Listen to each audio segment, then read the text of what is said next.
Can you give an example of what the resource of anxiety might be? Anxiety is telling you might not be feeling safe, a signpost that your body is experiencing a form of threat, that you're outside of what your capacity is in the autonomic nervous system. So we all have anxiety, we all have our ups and downs. Anxiety is a resource for everyone. When it moves outside of what our capacity is to hold it and move with it and understand it and work with it, that's when dysregulation happens. And we so often override anxiety. Yeah. But actually, we need to be discerning about when we notice our anxiety and stay in a situation. Yeah.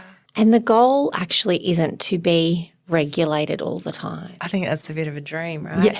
We don't live in a world that's structured for regulation. Anxiety and depression are completely understandable responses to the world. Today I'm joined by Ange Cook, an integrative psychotherapist whose approach is trauma-informed and inclusive, welcoming diverse identities including LGBTQIA+ and neurodiverse individuals. In this episode, we'll explore what integrative therapy means in practice, the importance of the language of the client, and the role of the therapist in creating a safe, non-judgmental space. Ange will also share insights into existential themes, particularly in younger clients, and discuss how therapy is shaped by both intellectual understanding and embodied experience.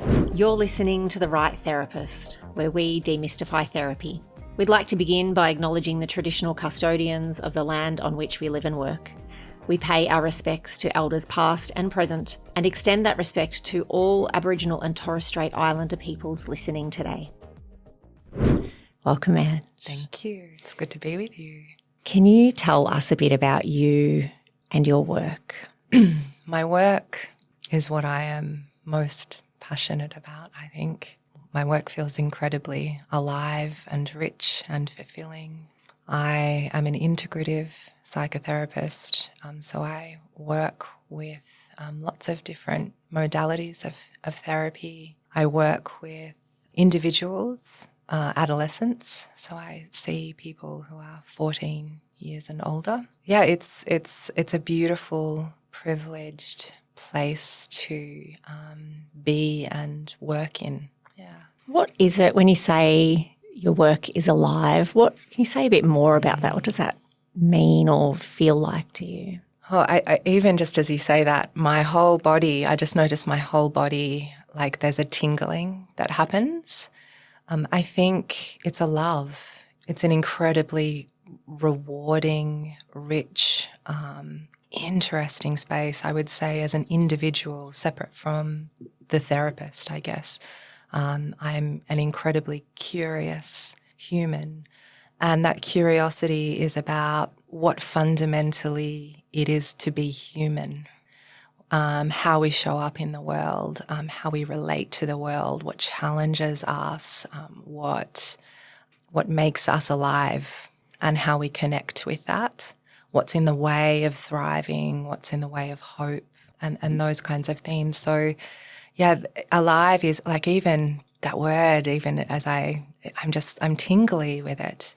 It's a love for me. It's a beautiful thing to be with human beings who are suffering, challenged, exploring, curious themselves, stuck, wandering. Yeah, they're all the qualities of it that make it feel really amazing. And what you're saying is quite different from what people generally imagine work as a therapist is like. I often have people say, oh, gee, that must be really taxing. That must be really hard to be with. How do you listen to people essentially talk about what they're struggling with all day? It must be so difficult, but that's not what you're describing as your experience. No, and that's not to say that it's not hard work. That it's holding story. And some of the stories we hold are so heartbreaking. But that's it. We're holders of story. We're keepers of others' stories. We explore them together. And in a relational and collaborative way, that can be so fulfilling, so energizing. I often find myself surprised, a long day holding complex stories and really challenging themes, and yet there's a vitality that's possible in that.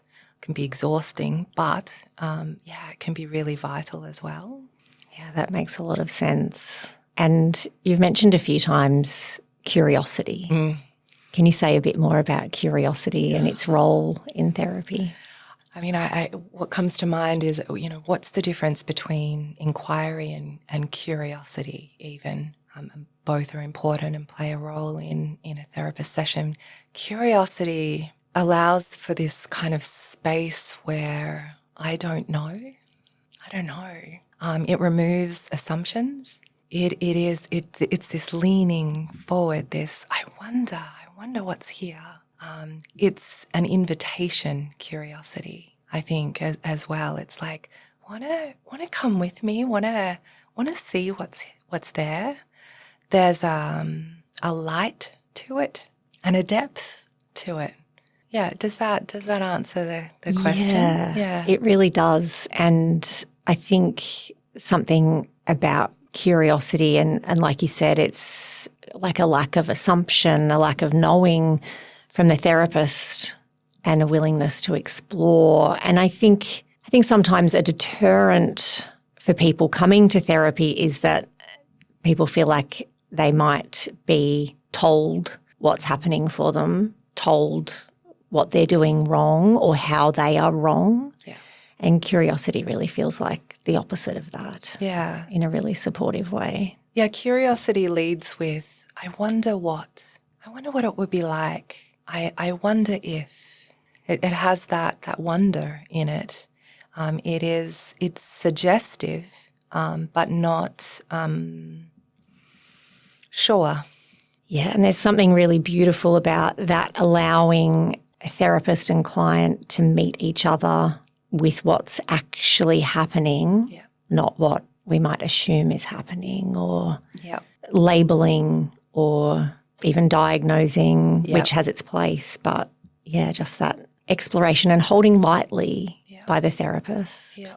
Curiosity also brings whatever it is into the present. Yeah. Yeah, what's it like right now? What's it like right now? I'm curious about this. How does it feel right now? This thing from way, way back, I'm curious about what is that now for you? Yeah. What's going on with that? What is that? How does that make you feel right now? What are you noticing happening right now as you recount this? I'm curious.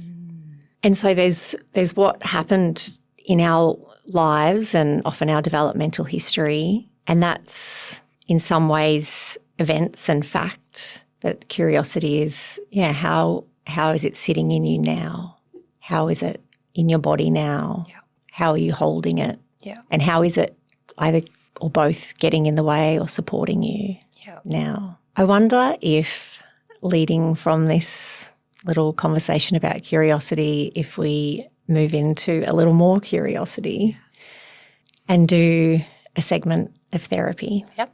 Cool. So I often say, this is not a normal therapy session.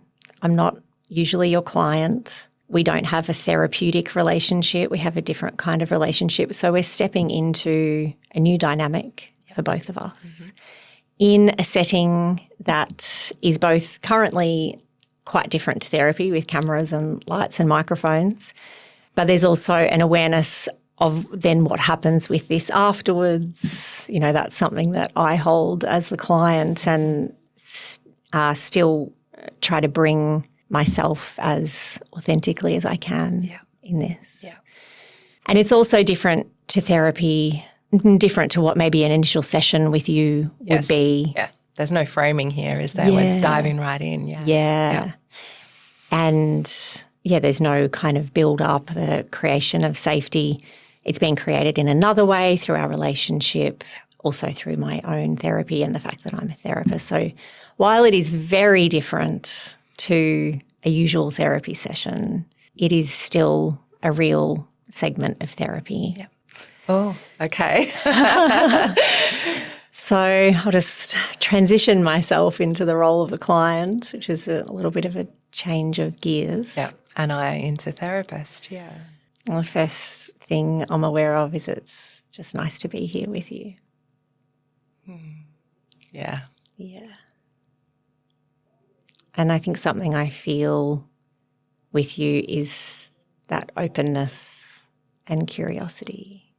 And so I want to welcome you into this space between us, into whatever can transpire in this relational field, I guess, across 10 or 15 minutes.